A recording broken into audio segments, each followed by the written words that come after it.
Bom, vamos direto ao assunto. Quando a maioria das pessoas ouve as palavras filosofia moral, a primeira reação costuma ser dar aquela revirada de olhos ou já adotar uma postura defensiva, né? Mas e se a verdadeira filosofia moral não tiver absolutamente nada a ver com o que o senso comum dita por aí?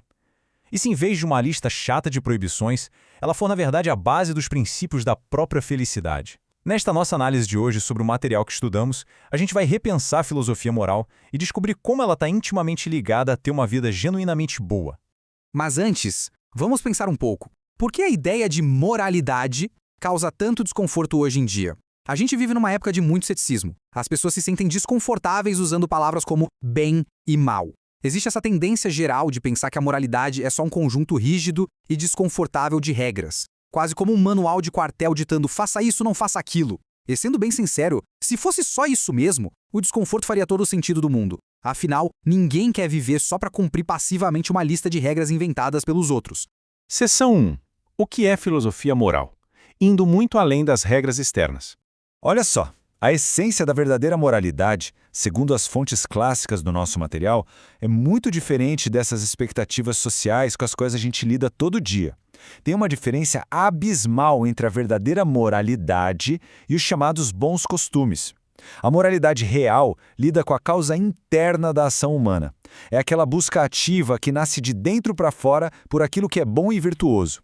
Já os bons costumes, bom, eles são as regras sociais e externas. São ecos passivos criados pela sociedade.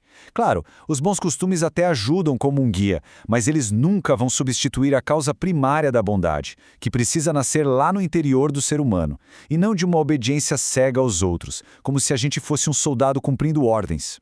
Então, o ponto crucial é o seguinte: se a moralidade é a busca por uma vida boa, qual é o objetivo final dessa vida? Aqui no nosso material a gente tem alguns candidatos muito comuns, mas que são profundamente falhos: prazer, fama, riqueza, saúde e a mera cidadania. E por que eles são superficiais? A resposta é reveladora. Pensa na riqueza, por exemplo. Ela é só uma ferramenta instrumental. O dinheiro só tem utilidade de verdade quando a gente gasta ele em outra coisa. A fama, então, depende inteiramente da validação externa e quase nunca reflete uma virtude real. E até a saúde, que é algo maravilhoso, claro, é só um requisito para a gente poder agir, mas não diz o que a gente deve fazer com ela. O mesmo vale para a mera cidadania. Seção 2. O maior bem humano. Como encontrar a nossa operação característica? Bom, se aquelas recompensas externas não formam o bem maior da vida humana, o que forma então? Como é que a gente define uma vida genuinamente boa? Para chegar nessa resposta, a filosofia moral analisa um conceito chamado de operações características. Vamos pensar da seguinte forma: como a gente julga a excelência de alguém? Observando os resultados da operação específica dessa pessoa. Olha a primeira linha aqui. Temos um pedreiro, ele é avaliado pela qualidade do edifício que constrói. Na segunda linha, um músico. Ele é julgado pela beleza da canção que canta. O resultado é o que importa. Mas, e na terceira linha? Qual é a operação única, aquela característica exclusiva do ser humano enquanto ser humano? O que evidencia a nossa excelência? A solução para esse mistério está exatamente aqui. A característica absolutamente singular dos seres humanos é a união da escolha racional com a liberdade. Diferente de objetos inanimados ou dos animais que agem por instinto ou preferências imediatas, os humanos tomam atitudes baseadas em fórmulas racionais e em escolhas livres.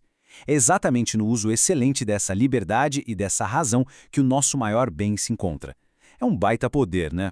Seção 3. Atividade livre e sábia. O verdadeiro núcleo da ação humana. E é agora que aqueles conceitos filosóficos clássicos se transformam na realidade nua e crua do nosso dia a dia. A atividade livre e sábia é definida não como uma sabedoria mística inatingível que fica lá no alto de uma montanha. Nada disso. É o hábito interno de escolher as melhores ações usando a razão correta e a liberdade. Isso significa que uma vida genuinamente boa é literalmente construída tijolo por tijolo a partir de ações individuais.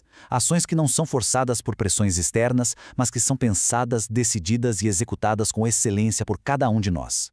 Mas como a gente avalia na prática se uma ação diária é realmente sábia? O material traz 3 pilares fundamentais para isso. Primeiro, o propósito certo. O objetivo que a gente deseja é verdadeiramente bom. Segundo, os meios certos. A forma escolhida para alcançar esse objetivo é a mais adequada e eficaz. Terceiro, o custo. o esforço ou a perda envolvida nessa ação é menor do que o benefício que a gente vai obter? Quando uma decisão atende a esses 3 critérios de forma totalmente livre, bingo, ela é o ápice da ação humana. Para deixar essa filosofia um pouco mais concreta, vamos imaginar um cenário super comum. Uma ida a um restaurante tailandês com um cardápio inteiramente desconhecido, tudo em outra língua. A gente precisa formular uma opinião e tomar uma decisão ali, na hora. Se a escolha do prato for excelente, se o pedido for feito corretamente para o garçom, que é o meio, e se o preço for justo em relação à satisfação que a gente teve, o resultado é a felicidade pura e simples.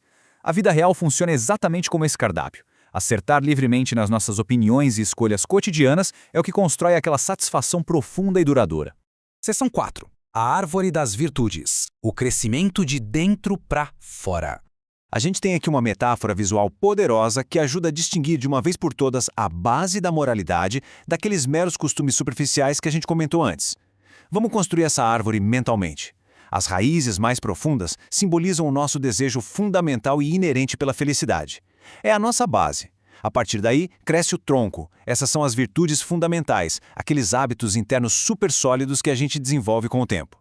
E do tronco nascem os galhos, que representam as virtudes aplicadas a áreas específicas da nossa vida, tipo a honestidade no trabalho, a conduta na família, o cuidado na educação.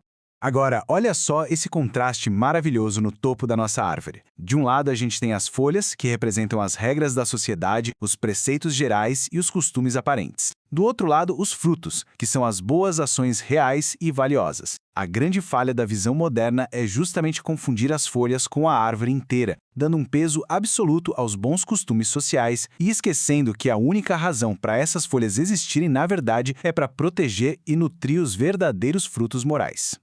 E isso é perfeitamente resumido nesta citação central do nosso material.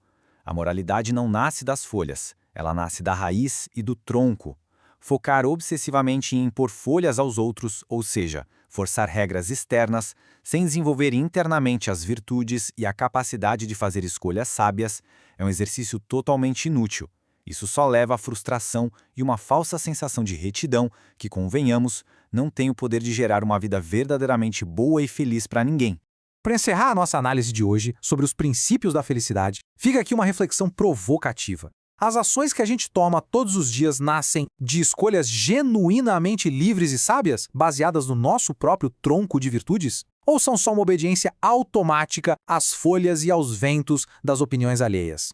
O verdadeiro estudo da moral não serve para ditar regras para os outros, mas sim para dominar a nossa própria capacidade de escolher o bem. É uma reflexão e tanto para se levar para a vida, né? Agradeço demais a companhia de todo mundo nesta nossa explicação. Até a próxima!